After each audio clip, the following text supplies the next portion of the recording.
An iron gate that opens into a cave in the mountain. A beautiful blue lake hidden in the Swiss Alps.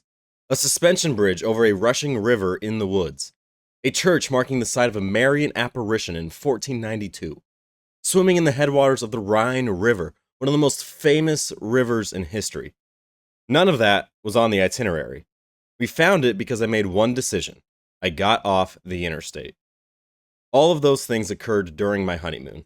We went to the Alps. We stayed in a small town on Lake Como, then drove to Liechtenstein. Then we finished in a small ski town just east of the Dolomites in Italy. All in all, we hit 5 countries, and the entire time we met only 2 other Americans.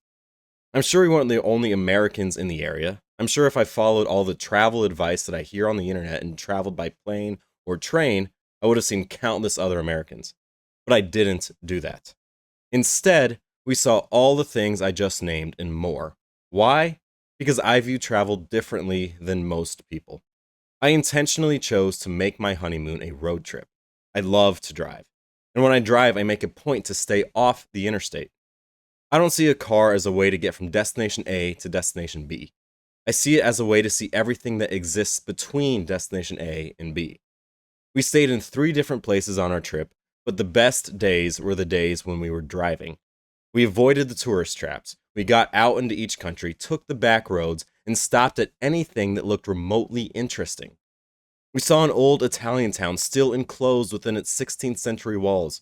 We saw a propaganda monument built by Mussolini's government, meant to recast World War I casualties as martyrs for the fascist cause. We drove through a Swiss military training site on the southern border of Liechtenstein. All of that because I see travel differently. My perspective allows me to see parts of the world, parts of America, parts of my state of Nebraska that others don't see. Most people see what they came to see and ignore everything in between. They miss the beauty, the history, the people that truly make up the places that they travel through. And that got me thinking. The interstate is not just a road. The interstate is any path that someone else built for you. It's the route that everyone takes because everyone takes it. It's efficient, it gets you to the destination, and it guarantees that you'll see exactly what everyone else sees, but nothing more. There are interstates everywhere. It could be the college you choose to go to, the classes you decide to take, the books you read, and the movies you see. It could be the social media algorithms that you are lightly addicted to, or the evening news that is on at every airport in the country. These may all seem like very different things, but at the most basic level, they are curated experiences meant to make your life more efficient. But when you live your life on these interstates, on the curated experiences built for the masses, is your life made better? At times, sure. If you need to get from one place to another quickly, the interstate is great. If you want to keep in touch with old friends, social media is great. If you want a basic understanding of what's going on in the world, the news can be useful. But what if you got off of the interstate and forged your own path? Just for a little while, a few days, a week, however long. What if? You might start seeing the world in a different way. Because the interstate has become the default. Whatever your interstate is, if you stay on it, you're following the route that everyone else takes. I know how easy it is to take that road. I've taken it plenty of times, obviously. But the default route can be harmful. The default path in college could leave you with a degree, but feeling directionless in life. The default news may inform you of what's going on, but leave you with no other perspectives. The default path on social media is whatever keeps you scrolling, and what keeps you scrolling is usually engineered outrage. None of those roads are built to show you the truth and beauty in the world. I saw the downstream effects of the default path at work one day on my honeymoon.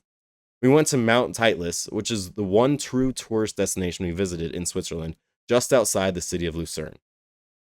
The top of this mountain is a glacier, and they have the highest suspension bridge in Europe. It's a beautiful location.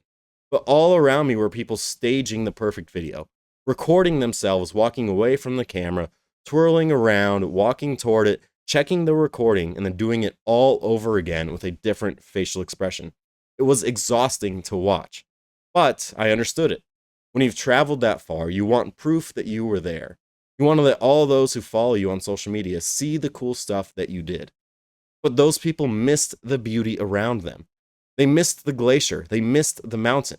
They were so focused on getting the perfect shot, they missed the thing that they flew thousands of miles to see.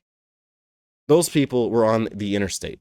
The social media algorithm created a default path, engagement, the perfect shot, the performance, and they took that road.